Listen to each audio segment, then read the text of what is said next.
Hola a totes i a tots i benvingudes i benvinguts a un nou vídeo al canal de Sortiu i Disfruteu, vídeo duríssim per tots els que som del Barça, vídeo per parlar de la victòria del PSG a Montjuïc aquesta nit, de la eliminació del Barça de la Champions League, una Champions que havia il·lusionat als culers molts anys després i un partit que talla les ales en sec un cop duríssim, un final de somni duríssim, un gerro d'aigua freda molt difícil d'assimilar pel Barça i tots els que estimem aquest club. El Barça avui ha perdut 1-4 davant del Paris Saint-Germain. Crec que el resultat és el de menys, és a dir, no fico ni molt menys aquest 1-4 en el sac del mateix 1-4 que t'exhibe el PSG fa 3 temporades endarrere. No fico l'1-4 a l'altura del 4-0 ni el 3-0, no són aquelles desfetes europees. Avui era és un altre tipus de partit, un altre tipus de context. El Barça no és el mateix, el Barça no arribava com a candidat, com a favorit a aquesta eliminatòria, i el Barça ha competit l'eliminatòria. Per mi el Barça, de fet, és 100% així, és el que diuen les estadístiques i els números. En l'eliminatòria 11 contra 11 ha estat superior al PSG, ha guanyat l'eliminatòria 11 contra 11 per 4-2, l'eliminatòria 10 contra 11 el PSG l'ha guanyat 0-4. Un partit que es veu totalment perjudicat per l'expulsió de Ronald Araujo, un partit i un Barça que s'ha vist molt i molt perjudicat per aquesta acció en la que el millor defensor del Barça ha vist la targeta vermella. Per mi, fins a aquell minut, fins al minut 30, el Barça estava jugant al que volia, tenia el PSG on volia, el PSG atacava com el partit d'anada sense massa perill, el Barça en canvi era molt més contundent a les àrees. De fet, n'ha tingut una de Lewandowski per fer el 2-0, tot i això ha arribat l'expulsió i a partir d'aquí has de treure la Yamal per ficar a Íñigo de defensa, perds desequilibri a dalt, et tanques massa darrere possiblement. Al final és el que et diu la lògica que has de fer. No aconsegueixes aguantar fins al descans, que jo crec que això també hagués estat vital. Encaixes el gol de Dembélé i a la segona part una sèrie d'errors defensius que per mi també hi són, i en parlarem com no. El gol de Dembélé et perjudica molt. A la segona meitat, sobretot, jo crec que després de l'1-3, fins i tot també després de l'1-2 amb la rematada al pal de Gundogan, crec que el Barça s'ha crescut, amb un menys crec que el Barça s'ha revelat, i el PSG, per por a classificar-se, per aquesta inexpertesa, ha estat a punt de quedar fora, ha estat a punt de veure com el Barça marcava el 2-3 i empatava l'eliminatòria. Aquell moment hagués estat molt crític per al PSG, tot i així no ha arribat el gol del Barça, tot i que ha tingut moltes oportunitats clares en aquest tram de partit amb 1-3 al marcador i tot i jugar amb un menys, però el PSG s'ha sapigut defensar i novament després d'un error defensiu, després d'una jugada plena de fortuna, Kylian Mbappé ha aconseguit marcar l'1-4 i sentenciar el partit. Un Kylian Mbappé s'ha de dir que no ha fet absolutament res en tota l'eliminatòria. Avui se'n va amb 2 gols de Montjuïc, però no ha fet res en tota l'eliminatòria, i aquest crec que és una de les medalles que li hem d'atribuir al Barça. Crec que han aconseguit neutralitzar totalment el millor futbolista del món ara mateix, com és Kylian Mbappé. No va fer res al Parc dels Prínceps i no ha fet absolutament res avui.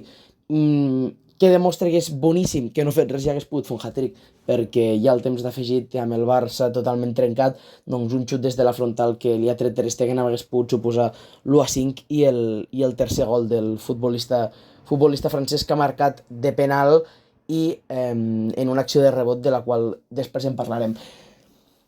Parlant ja com a aficionat culer, jo el que sento avui és orgull per una part, segurament sentiré més orgull d'aquí 3-4 dies, però una tristesa profunda, que no decepció, i això és el que a mi em fa feliç. No decepció, no em sento decepcionat dels jugadors que defensen el meu escut, ni molt menys, em sento orgullós d'ells, del que han fet, de com ho han lluitat. Em sento orgullós de ser del Barça, em sento orgullós de l'afició del Barça, que avui, tot i que el partit era difícil, tot i que te n'expulsen a Araujo, tot i tenir-ho tot en contra, han seguit animant, i jo em quedo amb això una vegada més, el Barça demostrant que és un club immens, que és un club magnífic, i de veritat avui més orgullós que mai de ser del Barça. Tornant al partit, avui el Barça ha sortit amb Ter Stegen a la porteria, Koundé, Araujo, Pau Cubarsí, Cancelo a la defensa, De Jong, Gundogan, Pedri al mig del camp, a dalt Lamine, Lewandowski i Rafinha, que ha fet una eliminatòria colossal, ara en parlarem. Anem a pams. Jo crec que s'ha d'analitzar el Barça, al igual que l'eliminatòria, s'ha d'analitzar el Barça els primers 30 minuts i s'ha d'analitzar el Barça post-expulsió els següents 60 minuts. Crec que els primers 30 el Barça ho ha fet molt bé, ha defensat molt bé a Dembélé, ha defensat molt bé a Mbappé. Crec que el Barça ha aconseguit, ha fet tot el que estava en la seva mà, menys en el moment de l'expulsió, per passar a l'eliminatòria. I crec que el Barça ha sigut superior, i ho ha vist tothom, tant en els 30 minuts en els que potser no tenia la possessió, potser no creava el perill, però tenies la sensació que quan s'apropaven a la porteria de Donnarumma, si no era gol, gairebé. I això no ho ha fet el PSG, no ho ha aconseguit en tota l'eliminatòria jugant davant 12 futbolistes. Després, sobretot a la segona part, sí que ho ha aconseguit davant d'un Barça trencat amb 10 després de l'expulsió d'Araujo. Defensivament, ja parlant de l'eliminatòria, crec que no es pot retreure res al Barça. Koundé em sembla un jugador espectacular, el renaixement que ha tingut. Araujo no ha fet mal a l'eliminatòria, si és veritat que se'l veu molt condicionat per l'expulsió. Pau Cubarsí ha demostrat que és un central per molts anys del Barça, per molts i molts anys del Barça. I Cancelo, jo crec que ha anat bastant amb el que comentàvem, els 3/4 gairebé d'eliminatòria, 11 contra 11, ha estat molt bé. Després, a partir de l'expulsió, Cancelo s'ha deixat anar i després analitzarem com des del meu punt de vista és culpable d'un parell o tres de gols del Barça. Al mig del camp, Pedri, Gundogan, De Jong m'han agradat força. Sí que és veritat que m'hagués agradat, m'hagués estat bé una mica més de control de pilota, fins i tot amb un jugador menys. És a dir, crec que han sabut llegir el partit 11 contra 11, no 10 contra 11. Crec que el Barça s'ha tirat massa endarrere, tot i que és el que et diu la lògica, tens un coixí de 2 gols. Crec que el Barça amb el mig camp que té hagués hagut d'intentar anar a buscar més el toc de pilota, però bé, al final són decisions que es prenen en aquell moment. És molt difícil prendre la decisió que ha hagut de prendre Xavi i res a retreure al final als jugadors del Barça. A dalt, Lamine Yamal, Robert Lewandowski i Rafinha. Colossal Lamine Yamal, fins quan ha jugat, perquè al final ha hagut d'estar sacrificat perquè entrés Íñigo en substitució de l'expulsat Araujo. Rafinha, doncs, golejador aquesta eliminatòria, ha demostrat el seu caràcter, ha demostrat que és un jugador que s'entrega, que té qualitat, que si vol pot. I després Lewandowski, que jo em sembla que ha fet una eliminatòria espectacular, demostrant que tot i el seu difícil inici de temporada ha renascut doncs gairebé de les cendres, i ha demostrat que segueix sent, tot i l'edat, un dels millors davanters centres del món, i ha ajudat molt al Barça. Un Barça que comentàvem aquests errors, no? Sobretot de Cancelo en els gols. Crec que en el primer gol, en el gol de Dembélé, hi ha un error en la marca, és a dir, no està ben perfilat Cancelo, si més no està el suficientment ben perfilat Cancelo com per evitar una rematada còmoda de Dembélé.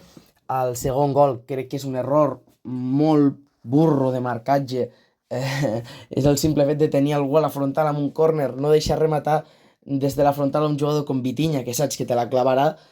I després el penal estúpid que també fa Cancelo. Al final dona la casualitat que Cancelo era qui marcava Dembélé, Cancelo era qui havia de marcar i no surt a Vitinha, Cancelo era qui fa el penal. Al final tampoc no... Avui crec que no és un dia per assenyalar, només és un dia per estar orgullós dels jugadors, perquè crec que s'ha de comentar que no ha estat afortunat en aquestes 3 accions Cancelo, que li ha tocat, no, ser el marcatge dels golejadors i no ho ha pogut evitar. Per part del PSG, Donnarumma a la porteria, Nuno Méndez, Lucas Hernández, Marquinhos, Hakimi a la defensa, mig del camp Cemery, Vitinha, Fabián Ruiz, a dalt Barcola, Mbappé, Dembélé. Avui el PSG que ha sortit amb tot, ha sortit a per l'eliminatòria, és el que havia de fer, havien de remuntar, i crec que el pla de Luis Enrique no li ha funcionat. Crec que Xavi una vegada més li havia guanyat la batalla.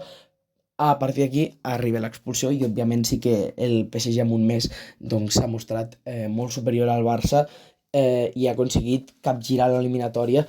Tot i això, no m'ha agradat el PSG, sobretot després de l'1-3, molt feble, un equip amb molt poca experiència, un equip que ha de vigilar molt, perquè avui ha tingut la sort que li han salvat els pals, Donnarumma en alguna jugada, que va ser molt criticat a l'anada, però crec que avui no ho ha fet tan malament, perquè realment amb 1-3 el Barça hagués pogut fer el 2-3 i fins i tot el 3-3 ja ha d'anar molt de compte el PSG, li espera una eliminatòria en la que en teoria és favorit davant del Dortmund, però que vigili perquè ja va veure la fase de grups que no és un equip gens fàcil aquest Dortmund alemà. En quant a estadístiques, ostres, pues, sap greu perquè tu mires tants xuts com possessió i òbviament el PSG està en l'amo del partit, però clar, tot influenciat pel que comentàvem. Un partit molt igualat, una eliminatòria en la que per mi el Barça, repeteixo, durant el període d'11 contra 11 ha estat molt superior al PSG, és a dir, ens hem de quedar amb això, però òbviament el PSG que ha aprofitat aquests 60 minuts, que són molts, que li han fet molt llargs al Barça, doncs amb un jugador menys per capgirar l'eliminatòria i de la forma més cruel, no sé qui ha escrit aquest guió per al Barça, però realment s'ha passat de cruel, molt difícil d'assimilar per als culers aquesta eliminatòria, però és així. I ara toca descansar i ni que sigui molt difícil i tot i que depengui molt del que passi demà a Manchester, s'ha de pensar en el clàssic perquè si perds el diumenge sí que definitivament s'haurà acabat la temporada. Si guanyes, com a mínim, fiques pressió, et fiques a 5 punts, no deixes que el Madrid et celebri el títol de Lliga a la cara després d'haver quedat eliminat, només 3 dies després d'haver quedat eliminat d'aquesta forma a la Champions League i com a mínim li fiques una mica de picant aquestes últimes jornades. El Barça eliminat de la Champions, això sí, d'una manera molt diferent i avui jo, com a aficionat del Barça, com a apassionat del Barça, puc i vull dir que estic orgullós del meu equip.